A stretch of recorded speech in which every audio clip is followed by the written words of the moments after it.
अनादिकवि महर्षि वाल्मीकि के द्वारा रामायण की रचना हुई, पर एक रचना और भी, और वह रचना शंकर जी के हृदय में हुई।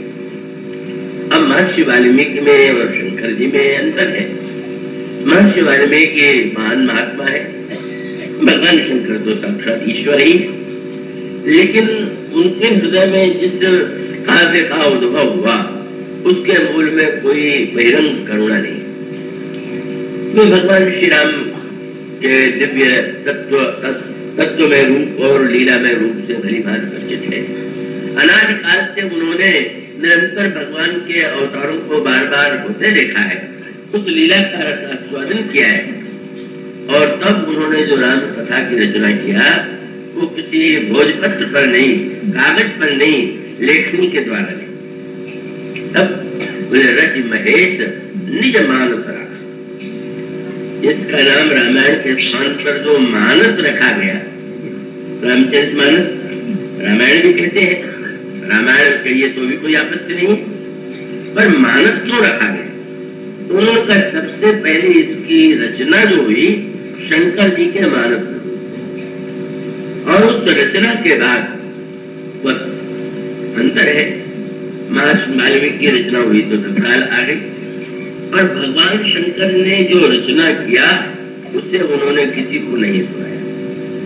उसका अभिप्राय है कि कोई अपेक्षा ही नहीं है, स्वयं उस रचना के आनंद में भगवान शंकर निरंतर श्रवण करके भाव विभोर रहते। पर वह रचना जो हुई थी वह तो न जाने कब हुई थी, महर्षि वाल्मीकि का काल तो बाद में, वह भगवान शंकर के मानस में वह कथा न जाने कब तक विद्यमान रही। पर पूछा गया कि फिर सुनाया क्यों नहीं?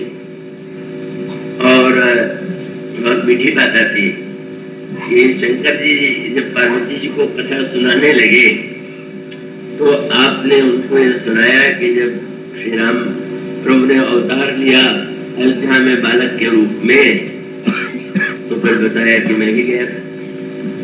जब बताया तब सती व्यापी में तो मनोभिप्राय कि महाराज आपने तो मुझे बताया नहीं, तो आपने उसको बड़े मीठे स्वर में कहा, पार्वती और एक कौन ये चोरी, आज तुम्हें मैं अपनी ही चोरी बता रहा हूँ। चोरी तो बहुत पहले की, लेकिन बता रहा हूँ आज। तो महाराज तो चोरी की क्या बात है? तो बहुत तो बोलने में तो क्या वाणी है उनकी। उन्होंने तुरंत कहा, और एक कहो अन्य चोरी, सुनो गिरिजा, हे गिरि की पुत्री सुनो, क्या सुनो गिरिजा अति दृढ़ मति तोरी। हे पर्वत पुत्री, तुम्हारी जो बुद्धि है वो अत्यंत दृढ़ है। चतुराई से उत्तर दे दिया, जब दक्ष पुत्री थी तो तुम्हारी बुद्धि योग्य थी ही नहीं कि मैं तुम्हें इस बात को सुना। तब तुम्हें मैं भगवान शंकर ने कहा, मैं जानता था कि अगर मैं ये तुमसे कहूंगा कि भगवान का अवतार हुआ है तो तुम शास्त्रार्थ प्रारंभ कर दोगी कि निराकार साकार कैसे हो सकता है, कहो जो व्यापक है वो एक गर्भ में कैसे आ सकता है। तो उस समय तो आनंद का क्षण है कि अब शास्त्रार्थ करने में बैठ जाता। तो मानो इतने दिन तक तब भी जो है शंकर जी ने समझ लिया ये तो सुनने के अधिकारी नहीं, और इसीलिए जब अगस्त जी से सुनने जा रहे थे और सती जी ने कौतूहल बस कह दिया कि मैं भी चलूंगी, तो सोचने लगे देखे सुनने में आनंद आता है कि नहीं। चलो उनके कौशल ये रचयिता है, पर वो सती को लेकर के जाते हैं, और वो सचमुच वही हुआ कि वहां पहुंच जाने के बाद भी वो सती कथा श्रवण नहीं कर पाते। तो समझे नहीं कहा कि राम कथा में पहुंचना बड़ा कठिन है, क्योंकि पर्वत भी है, नदियां भी है, जंगल भी है। उन्होंने सबका वर्णन भी किया कि भाई राम कथा में जाइए तो पर्वत है, पर्वत कौन सा, गृह कारज नाना जंजाला तेयति दुर्गम शैल विशाला। घर की काम काज का पहाड़ खड़ा हुआ है सामने, नदी भी है, और बोले नदी कुतर्क भयंकर नाना। अरे क्या रखा है, सुन तो लिया, कितनी बार सुने, क्या लाभ है सुनने से। की नदी भी बह रही है और जंगल भी है, कौन सा वन बहु विषम मोह मद माना। अरे अब सबके बीच में बैठ के मैं सुनूंगा, पता नहीं कहाँ को बैठा दिया जाएगा, मेरे लिए विशेष व्यवस्था है कि नहीं है। बस इन सब बातों से बोले जंगल आ गया, नदी आ गई, पहाड़ आ गया तो नहीं पहुंच। अगर पहुंच गए तो बोले 10वीं पहुंच करके भी सब लोग जो है उसका लाभ नहीं ले पाते। क्यों? बोले जड़ता जाड़ विषम उर लागा। पहुंच तो गए पर जो करी कष्ट जाए कोई कोई तो जाते ही नींद जुड़ाई हुई। आप लोगों में से कई लोग शायद अनुभव कर रहे होंगे, मैं नहीं जानता कि कितने लोग उस स्थिति में है, पर उन्होंने कहा जाते ही नींद का जाड़ा लगने लगा। मैंने कथा में जाड़ा, मैंने जड़ता जाड़ विषम उर लागा। गया मनोरंजन के लिए, वहां विवेचन होने लगा, विश्लेषण होने लगा, तब तो ज्ञान की बात होने लगी। उसको लगने लगा कि भाई, तो वो स्वामी जी ने कहा घटना ये है कि जड़ता जाड़ विषम उर लागा तो गयो न मज्जर पाओ पावे।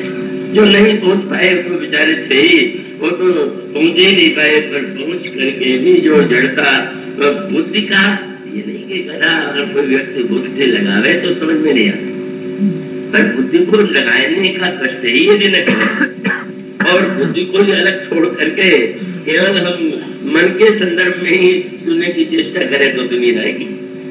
इसलिए मानो भगवान शंकर को कोई जल्दी नहीं। भाई संसार के बच्चाओं को तो ये चिंता होती है कि श्रोता अधिकार, शंकर जी को तो कोई ऐसी इच्छा है नहीं। सती जी पत्नी थी, कभी नहीं सुनाया।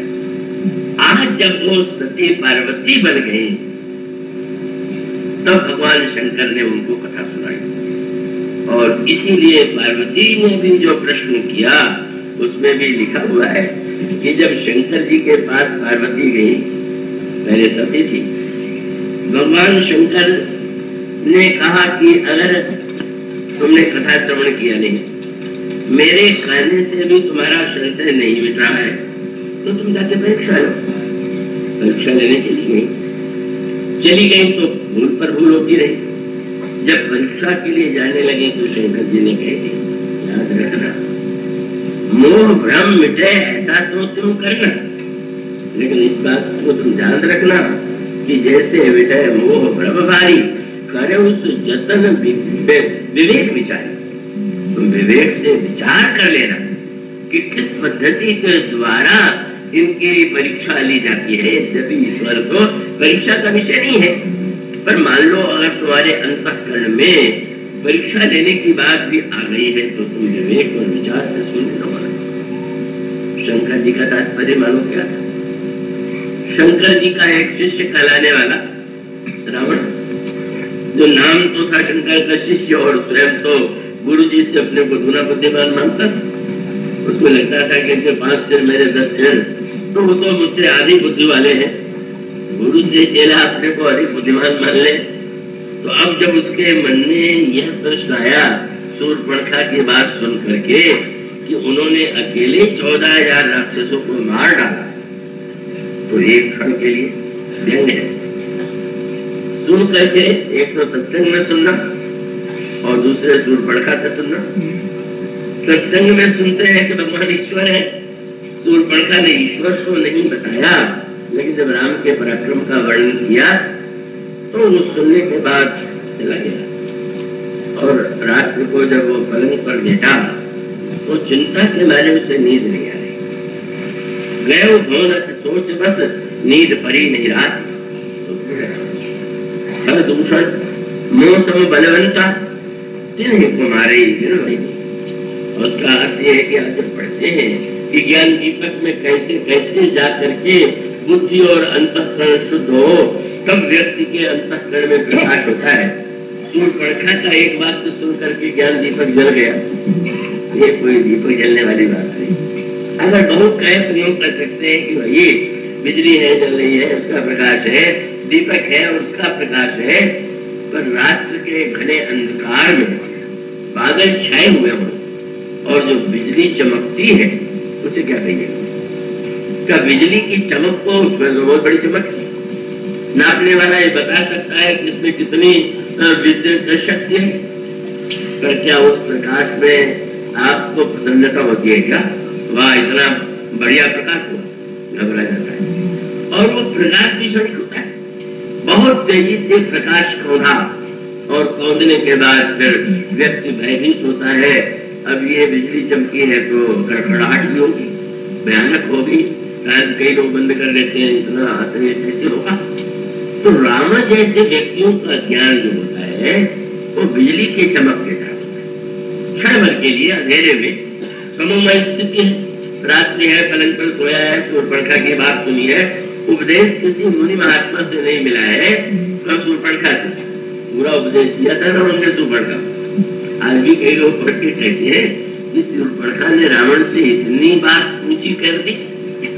दोनों के संवाद का जो मनोविज्ञान है उस पर भक्तों का ध्यान नहीं जाता। अब आप या तो मान लीजिए शूर्पणखा महान तत्वज्ञ ज्ञानी और भक्त थी, रावण महान भक्त था, क्योंकि उसने रावण को अगर कोई फटकार सकता था तो केवल शूर्पणखा। तो क्या ये बहुत बढ़िया गुण है रावण का? क्या शंकर जी फटकार न सके, ब्रह्मा न फटकार सकना, उस शूर्पणखा की फटकार सुन ले। उसका अभिप्राय ये है कि वस्तुतः जिसे फटकार सुनना चाहिए, गुरु फटकारे तो शिष्य को प्रशंसा प्रसन्न होना चाहिए कि गुरु हमें अपना मानते हैं, हमारे कल्याण के लिए हमें फटकार दिया।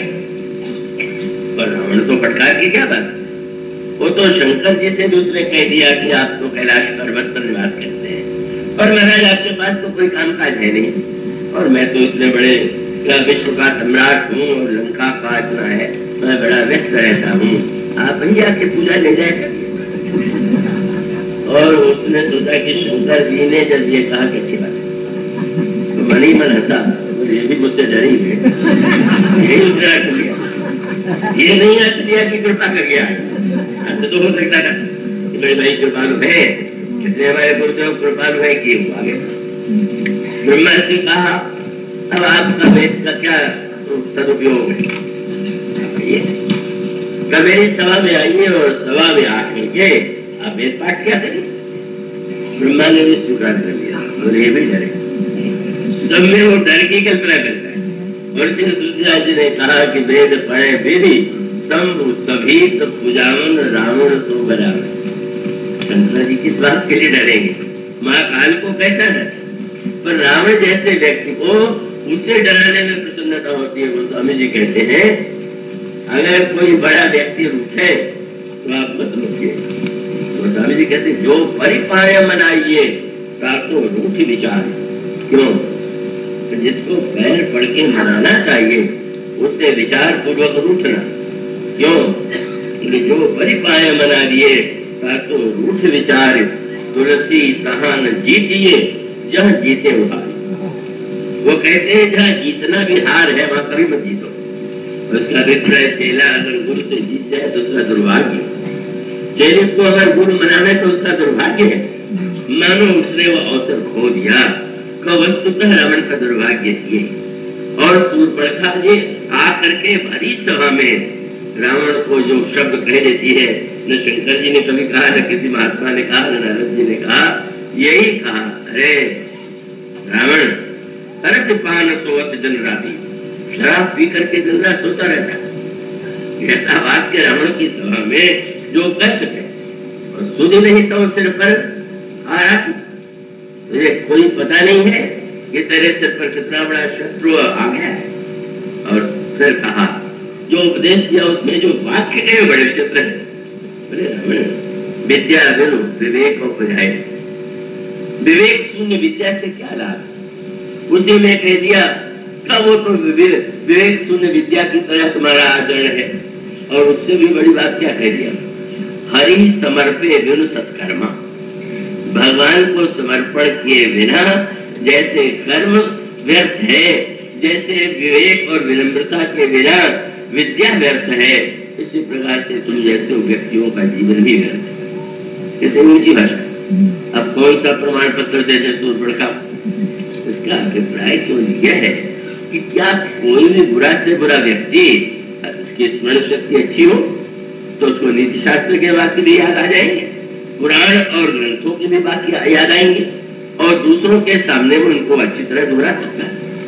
पर स्वयं राम ये जो शूर्पणखा है उसमें कितना विवेक है, कितनी विनम्रता है, कितना समर्पण है, वो कुछ नहीं। तो मानो ऐसा उपदेशक, और उस उपदेशक से रावण डरता है, शंकर जी से नहीं डरता। पर शूर्पणखा ने कह दिया तो रोने लगी और जैसा बुझाई गई बांह उठाई, रावण सिंहासन से उतर करके शूर्पणखा को समझाने लगा, नहीं नहीं तुम ऐसी चिंता मत करो। और रात्रि गोया शूर्पणखा ने कह दिया था कि तुम शराब पी के सोते रहते हो, 2 दिन सोया भी नहीं सोया, और सो करके एक ज्ञान का भी उदय हुआ कि भगवान नहीं हो सकते। रावण के लिए इससे बड़े सौभाग्य की कोई बात नहीं होती। इस ज्ञान का उदय होने के पश्चात वो तत्काल भगवान की शरण में जाता और शरण में जाकर के भक्त बन जाता। लेकिन बस वही क्षण भर चमकी बिजली, रावण ने सोचा कि क्या सचमुच वो भगवान ही? अब उसकी वो जो अहंकार भरी उदार की बुद्धि है वो चलने लगी। उसने सोचा कि क्या ईश्वर ये हो सकता है कि जिसको राज्य मिलने वाला हो और पिता ने राज्य न देकर के भेज दिया। और तब उसने सोचा कि नहीं, मुझ जैसा बुद्धिमान व्यक्ति क्या बिना कसौटी पर परखे केवल एक क्षणिक मन में कोई बात आ गई तो हम उसे सही मान लेंगे? मानो रावण का कर्तव्य ये था कि उस संशय के बाद उखाड़ा जाना चाहिए उसके। बोले जब मन में कोई संशय हो, जब कोई भ्रम हो तो गुरु के चरणों में जाते हैं, गुरु हो की याद। अगर रावण प्रातः काल उठ करके भगवान शंकर के चरणों में जाता कि महाराज जैसी घटना हुई है, श्री राम मनुष्य है कि ईश्वर है, तो तत्काल धन्य हो जाता। किंतु मैंने जैसा कहा और शंकर जी को कभी बुद्धिमान नहीं माना, अपने से केवल शोभा की वस्तु मानता था कि लोग कहे यहाँ तो शंकर जी स्वयं पुजाने आते हैं, यहाँ तो ब्रह्मा स्वयं आते हैं, केवल अभिमान की पुष्टि के लिए। और इससे वो दुर्भाग्यवश वंचित था। और उसका अर्थ यह है कि आप जो सुन रहे हैं वो कहने वाला कौन है, और सुनने के बाद आप केवल अपनी ही बुद्धि को अहंकार युक्त तो मान लें तो क्या स्थिति होगी। और तब उसने निर्णय किया कि मैं परीक्षा लूं। तो परीक्षा लेने के बाद सत्य जी के मन में और परीक्षा लेने के बाद रावण के मन में, और दोनों भगवान शंकर के बहुत निकट, पत्नी और चेला। किसी बहुत बड़े व्यक्ति के निकट पहुंच जाने से या संबंधी होने से कोई बहुत बड़ा ज्ञानी नहीं हो जाता। और इसका अभिप्राय ये है कि वो तो रावण गए नहीं शंकर जी के पास, मैं स्वयं कसौटी पर करके देख सकता हूँ। क्या विचार किया कि ईश्वर का लक्षण शास्त्रों का उल्लेख था, तो शास्त्रों में कहा गया ईश्वर सर्वज्ञ है। मैं एक नकली मृग देख करके चलूंगा, और अगर वो सचमुच ईश्वर होगा और उसके सामने मृग जाएगा तो हंसने लगेगा कि अरे तो नकली मृग है, माया मृग। और उस कसौटी का परिणाम क्या हुआ? स्वयं साधु का वेश बना लिया, स्वयं सोने का मृग नकली ले लिया। कितना दुर्भाग्य है। साधु का वेश नहीं, साधु बनने की आवश्यकता थी। वेश तो साधु का कोई भी बना सकता है, पर साधुता वो तो बहुत कठिनाई से मिलती है। और सोना तो भगवान को प्रिय है, लोचन जल्ला लोचन कोना, जैसे परम कृपण कर सोना, पर ये नकली सोना उनको थोड़ी प्रिय। वो तो प्रेम का दिव्य स्वर्ण ही उन्हें अपनी ओर आकृष्ट कर सकता है, ये उनका स्वभाव। परिणाम क्या हुआ? परीक्षा लेने के लिए आया, और जब भगवान श्री राम से जनक नंदिनी ने कहा सुनो देव रघुवीर कृपाला, ये मृग कर अति सुंदर शाला, सत्य संत प्रभु बन करे ही मानव चर्म घाट में देही। रावण छिपा हुआ साधु में व्यस्त हो रहा। अच्छा, यही महाशक्ति हो सकती है जिनको ये पता नहीं कि असली है कि नकली है। और श्री राम से देखें इन पर क्या प्रतिक्रिया होगी। भगवान श्री राम तुरंत खड़े हो गए, कबर में फेंटा कस लिया, और जब धनुष पर बाण करके चले तो रावण मन ही मन हंसा, कल मेरी बुद्धि पर कितनी भ्रष्ट हो गई थी कि मैंने इसको ईश्वर समझ लिया। अरे ये तो महाकामी महालोभी, इतना कामी की पत्नी ने कहा और बिना सोचे समझे बेटा कस लिया। इतना लोभी कि सोने के मृग का लोभ, इसने विचार भी नहीं किया कि सोने का मृग होता भी है कि नहीं है। ये तो विचार शून्य। मारने के लिए इतना व्यग्र है कि पीछे पीछे दौड़ा।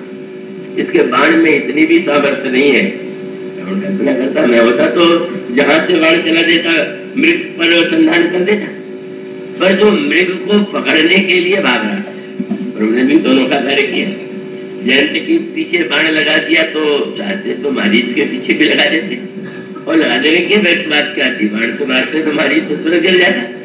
पर जब भगवान श्री राम दौड़े, रावण को यही लगने लगा, क्या ईश्वर का एक भी लक्षण इस व्यक्ति में कुछ है क्या? कुछ नहीं। महाकामी, महालोभी, विचार शून्य, हिंसक, क्रोधी, मानो रावण ईश्वर की परीक्षा लेने गया और इतना उल्टा अर्थ लेकर के लौटा कि उसके जीवन में कहाँ भक्ति का उदय होने वाला। मानो सती जी उस घटना के बाद हरण हुआ, हरण के बाद भगवान विलाप कर रहे हैं और सती जी परीक्षा लेने जा रही हैं। तो शंकर जी को तो ज्ञात है रावण ने कैसे परीक्षा लिया, सोचने लगे कहीं ऐसे ये भी परीक्षा न ले लें, इसलिए कहने जा तो रही हो लेकिन जैसे विजय मोह ब्रह्मभारी करे उस जतन विवेक विचार। पहले ये न मान लेना कि ये ठीक, पहले ये समझना कि विचार करना मेरे अंतःकरण में भ्रम है, मोह है, वो कैसे मिटे। पर वही दुर्भाग्य है। चली तो उन्होंने विचार किया, बोले शंकर जी ने कहा है कि विचार करके कार्य करना तो विचार करना चाहिए, उन्हें पूरे हृदय विचार करें। किंतु आप सुन चुके हैं जो नित्याचार्य कि विचार मखानी, तो विचार की मखानी दही में डालेंगे तो मक्खन निकलेगा, और पानी आप घड़े में भर करके बहुत बढ़िया मखानी घंटों चलाते रहे उसमें भी कोई मक्खन निकलेगा क्या? बाहरी मथे पर हो क्या ऐसा संभव हो सकता है क्या? इसका अभिप्राय विचार के पहले कहाँ अंतःकरण में कैसा वो है तब विचार विचार होता है। ये तो सब लोग कहते मेरा ऐसा विचार है, मैंने ऐसा सोचा, मेरा ऐसा विचार है। ये क्या विचार है? ये सब विचारकों की इतनी बड़ी भीड़ जो है, जो देखो बेचारे, एक व्यक्ति तो ऐसा मैंने देखा कि वो जब भी कोई भूल करता तो उससे पूछा जाता है क्यों किया, बोले मैंने ऐसा सोचा विचारा, मैंने सोचा में विचार कम किया करो, केवल कर्म कर दिया करो तो ज्यादा अच्छा होगा। इसलिए विचार से पहले जो चाहिए वह तो हो, पर यहाँ तो हुआ था नहीं। जब अहिंसा, श्रद्धा, ये दूध इस प्रकार का वो दही बने तो वो होता है। अब यहाँ तो कुछ नहीं है और विचार करने लगी, और विचार का फल क्या हुआ? जो नहीं करना चाहिए था वही किया। एक ही बात, कोई शैली कि रावण की शैली माने नकली वस्तु लेकर के चले, पहचान जाए तो भगवान, न पहचान जाए तो भगवान नहीं। बस पुण्य पुण्य हृदय विचार करे, धर सीता कर रूप, सीता जी का रूप है, ये विलास कर रहे हैं मैं नकली सीता का रूप बना लूं। वही रावण भगवान के पास गया, साधु बहू करके नहीं, साधु का वेश बनाया, और इन्होंने सीता जी का रूप ही बनाया। सीता जी बनना असंभव है और बनाने की कल्पना भी नहीं कभी चाहिए। धर सीता कर रूप और आगे हुई चली पंथ तेही, यही आवत तुरकु। तो भगवान श्री राम के सामने गई। भगवान श्री राम ने देखा सीता जी का अभ्यास आगे चलने का नहीं, वो तो आगे राम लखन पुन पाछे, भक्त देवी तो भगवान का अनुगमन करते हैं, पर ये तो सबसे आगे बढ़ करके सीता का वेश बना करके जब गई, प्रभु ने बड़ी कृपा की। कृपा क्या, रावण के प्रसंग में तो उन्होंने उल्टा तो सब कुछ उलट दिया, यही दिखाया कि मैं कुछ नहीं। लेकिन ऐसा उन्होंने सती जी के साथ नहीं किया।